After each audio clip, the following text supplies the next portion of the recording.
প্রশাসকরা যোগ দিলেই মার্জারের তালিকায় থাকা ব্যাংকগুলোতে আমানতকারীরা হুমড়ি খেয়ে পড়বে এমন শঙ্কার কথা বলছে খোদ বাংলাদেশ ব্যাংক। সেই চাপের শঙ্কা থেকে ব্যাংকগুলোতে যোগ দিচ্ছেন না প্রশাসকরা। অবশ্য বাংলাদেশ ব্যাংক বলছে শিগগিরই প্রশাসকদের যোগদান হতে পারে, যদিও ডিসেম্বরের আগে মার্জারে বড় অগ্রগতি দেখছে না নিয়ন্ত্রক কর্তৃপক্ষ। সাদের রহমানের রিপোর্টে বিস্তারিত।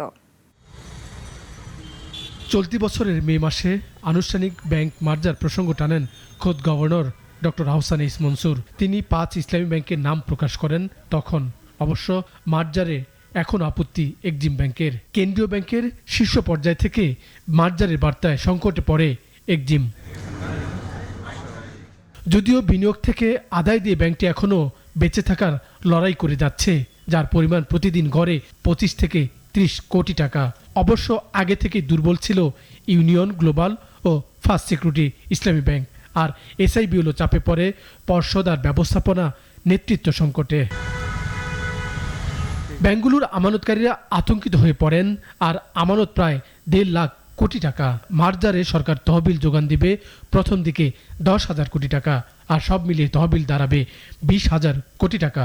পরিস্থিতি পর্যালোচনায় যোগ দিতে সাহস করছেন না প্রশাসকরা, যাদের হাত ধরে এগিয়ে যাবে মার্জার প্রক্রিয়া। প্রশাসক টিমকে আমরা পাঠাতে চাচ্ছি ওই তহবিলটা, সরকারি তহবিলটা আশা সাপেক্ষে। কারণ কি, আমরা জানি যে একটা চাপ, প্রথম ধাক্কা একটা চাপ সহ্য করতে হবে, এবং তখনই যদি গ্রাহকদের চাহিদা পূরণ করতে প্রশাসক টিম ব্যর্থ হয়, তাদের শুরুটাই যদি ব্যর্থতার মধ্যে দিয়ে হয়, তবে এটা খুব একটা সহজে সাফল্য আসবে এটা ভাবার কারণ নাই। বাংলাদেশ ব্যাংক অবশ্য বলছে খুব শিগগিরই প্রশাসকরা যোগ দিবেন আর আমানতকারীদের অর্থ ফেরত দেওয়া শুরু হবে।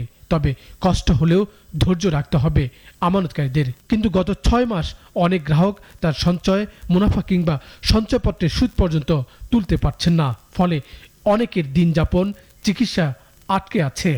যখন যাদের খুবই দরকার টাকা, তারা যখন চেকের বিনিময়ে টাকা পাবে, তখন যার দরকার নেই তারা অবশ্যই ব্যাংক কাউন্টারে হাজির হবে না। যার ফলে যেই নৈরাজ্যের আশঙ্কা করছি, প্রথম দিকে প্রথম 2-1 দিন এরকম একটা চাপ সৃষ্টি হবে, তারপর দেখবেন এই চাপ মানুষের মধ্যে আস্থা দ্রুত ফিরে আসবে। তবে এই ক্ষেত্রে কিন্তু মিডিয়াকে অবশ্যই পজিটিভ ভূমিকা পালন করতে হবে। এখন অবশ্য নিয়ন্ত্রক কর্তৃপক্ষ চিন্তিত, মার্জারের পদক্ষেপ ঝুলে যেতে পারে স্বার্থ সংশ্লিষ্ট কোনো পক্ষের আইনি পদক্ষেপে।